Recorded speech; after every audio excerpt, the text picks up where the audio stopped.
menurut Anda apa blunder terbesar yang membuat publik itu semakin reluctant atau semakin menolak? Menurut Anda pernyataan apa yang menurut Anda dikeluarkan yang membuat publik itu jadi makin imun dengan apapun official statement pemerintah? Ini untuk Pak Endi atau untuk kita? Untuk Pak Ibnu boleh. Ya, jadi saya bisa paham Pak Yuri begitu karena Pak Yuri fokus. Saya menyebutnya Pak Yuri itu mikro ya, Bang Endi kali. Jadi tidak bisa menjelaskan lebih luas. Karena itu harus ada level yang lebih tinggi lagi yang bisa menjelaskan lebih luas lagi karena pandemi ini bukan sekedar wabah kan ada aspek sosial, agama, ekonomi, segala macam ya ada psikologi bahkan ada rasa takut, ada kecewa, ada marah dan sebagainya itu kan harus ada level yang lebih tinggi. Ya. Apakah Anda melihat Pak Ibnu itu tidak bisa diberikan oleh seorang jubir Pak Ahmad Yuri ya. Kalau kita lihat di White House kan memang ada juru bicara Donald Trump tapi juga ada Fauci, Dr. Fauci yang menerangkan secara saintis begitu. Iya, mungkin kalau mau menyebut Pak Doni pun tidak cukup karena saya menyebutnya level meso ini juga Pak Doni. Level apa? Fokus di wabah. Meso, mikro, meso, makronya mungkin seperti disebut Bung Andi tadi ada Menko Kesra atau sekarang PMK ya, Menko PMK. Karena dia kan ada soal wabah, soal bencana, soal sosial, soal agama, soal pendidikan. Karena pandemi sekarang yang COVID ini luar biasa ininya eskalasi masalahnya kan. Oke. Karena kita sekarang lagi bicara soal bagaimana apakah soal kebijakannya atau cara penyampaiannya. Saya mau tanya pada Bapak-bapak, apa sih yang paling blunder atau paling kontraproduksi yang statement yang dikeluarkan oleh pemerintah sehingga publik ini kayaknya jadi imun gitu. Whatever pemerintah katakan itu jadi negatif, jadi terserah. Kalau buat saya sekali lagi ya, bahwa komunikasi itu adalah produk dari kebijakan bahkan cara. Kalau saya pribadi ya dari awal termasuk yang mengusulkan agar memang pimpinan tertinggi itu adalah presiden. Dan pendekatan penyelesaian masalah COVID ini harus horizontal, bukan vertikal. Vertikal itu kacamata atau pendekatan sekarang ini. Memang ada satgas, tapi sebetulnya semua implementasi banyak permasalahan ini vertikal. Kementerian, lembagaan. Nah problemnya apa? Kita ambil contoh soal bansos ya. Kementerian Sosial punya program sendiri, jadwal sendiri, besaran sendiri. Kementerian Desa punya program sendiri, jadwal sendiri, data sendiri, dan seterusnya dan seterusnya. Nah, masing-masing ini jalan sendiri-sendiri, tidak terjadi sinkronisasi. Akibatnya apa? Ya, ini segmen masyarakatnya Mensos dapat dana, yang lain belum dapat gitu, yang lain ribut. Nah, begitu diturunkan angkanya beda. Saya tambahkan lagi, yang namanya bantuan sosial itu di luar kementerian-kementerian ada pemerintah pusat, ada pemerintah provinsi, ada pemerintah kabupaten.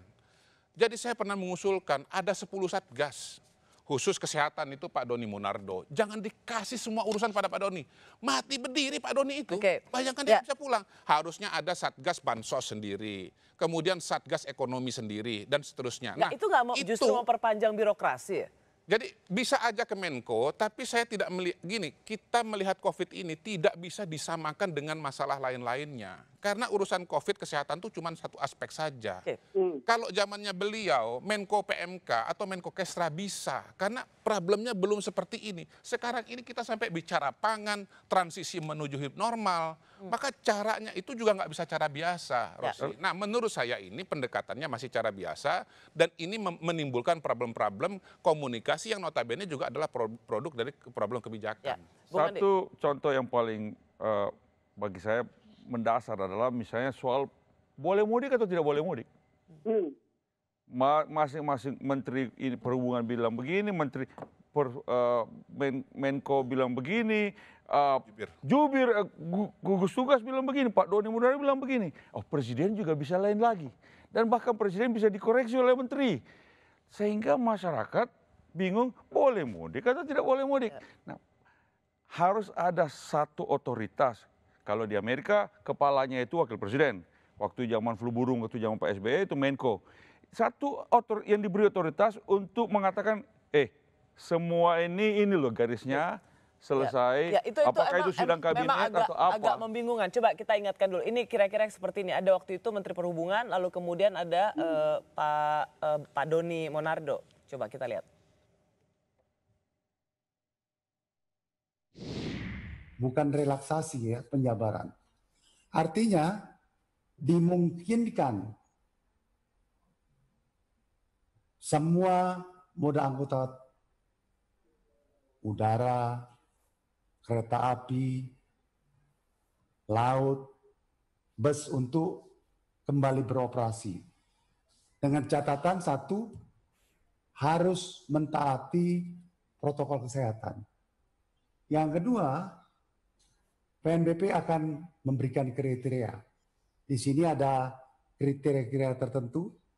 Nanti PNBP bersama Kementerian Kesehatan bisa menentukan dan itu bisa dilakukan. Rencananya operasinya itu mulai besok ya 7 Mei. Pesawat segala semacam dengan orang-orang khusus ya. Tapi tidak boleh mudik sekali lagi ya. Kami dari gugus tugas mendapatkan kesan seolah-olah masyarakat boleh mudik dengan syarat tertentu atau adanya pelonggaran.